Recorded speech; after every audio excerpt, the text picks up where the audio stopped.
ನಮಸ್ಕಾರ. ಚುನಾವಣೆಗಳು ಬರುತ್ತೆ, ಚುನಾವಣೆಗಳು ಹೋಗುತ್ತೆ.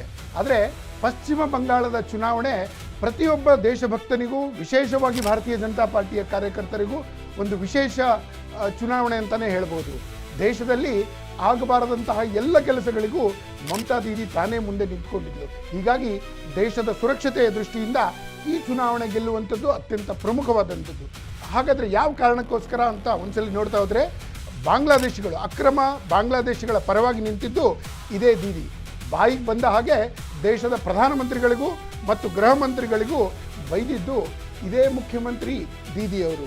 ಇನ್ನು ಹೋಮ್ ಮಿನಿಸ್ಟರ್ ಅವರ ಹೆಲಿಕಾಪ್ಟರನ್ನು, ಪ್ರಧಾನಮಂತ್ರಿಗಳ ಏರೋಪ್ಲೇನನ್ನು ಲ್ಯಾಂಡ್ ಆಗಲಿಕ್ಕೆ ನಾನು ಕೊಡೋದಿಲ್ಲ ಮತ್ತು ದೇಶದ ರಾಷ್ಟ್ರಪತಿಗಳಿಗೆ ಕೊಡಬೇಕಾದಂಥ ಪ್ರೋಟೋಕಾಲ್ನ ನಾನು ಕೊಡೋದಿಲ್ಲ ಅಂಥೇಳಿ ಮುಖ್ಯಮಂತ್ರಿಯಾಗಿ ದೇಶ ವಿರೋಧಿ ಮಾಡಿರುವಂಥದ್ದು ಇದೇ ದೀದಿ.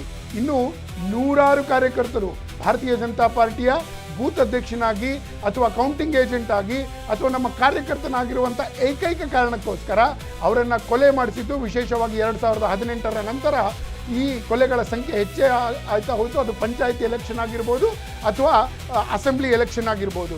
ಇನ್ನು ಇಡೀ ದೇಶವನ್ನೇ ನಡುಗಿಸಿದಂತಹ ಕೋಲ್ಕತ್ತಾದ ರೇಪ್ ಕೇಸ್ನಲ್ಲಿ ರೇಪಿಸ್ಟ್ಗಳ ಪರವಾಗಿ ನಿಂತಿದ್ದು ಇದೇ ದೀದಿಯ ಸರ್ಕಾರ. ಅಷ್ಟೇ ಯಾಕೆ, ದೇಶದ ಪ್ರತಿಯೊಂದು ವಿಷಯದಲ್ಲೂ, ಅದು ಪ್ರೋಟೋಕಾಲ್ ವಿಷಯ ಆಗ್ಬೋದು, ಅಥವಾ ಒಬ್ಬ ಮುಖ್ಯಮಂತ್ರಿಯಾಗಿ ನಿಭಾಯಿಸುವಂಥ ಜವಾಬ್ದಾರಿ ಆಗ್ಬೋದು, ಅಥವಾ ತುಷ್ಟೀಕರಣದ ಪರಮಾವಧಿ ಆಗ್ಬೋದು, ದೇಶದ ಭದ್ರತೆ ವಿಷಯವಾಗಿರ್ಬೋದು, ಎಲೆಕ್ಷನ್ ಕಮಿಷನ್ ವಿರುದ್ಧ, ಪೊಲೀಸ್ ವಿರುದ್ಧ, ಸೆಂಟ್ರಲ್ ಗೌರ್ಮೆಂಟ್ ವಿರುದ್ಧ, ಎಲ್ಲದರ ವಿರುದ್ಧ ಮಾತನಾಡಿದ್ದಂಥದ್ದು ಇದೇ ದೀದಿಯ ಸರ್ಕಾರ.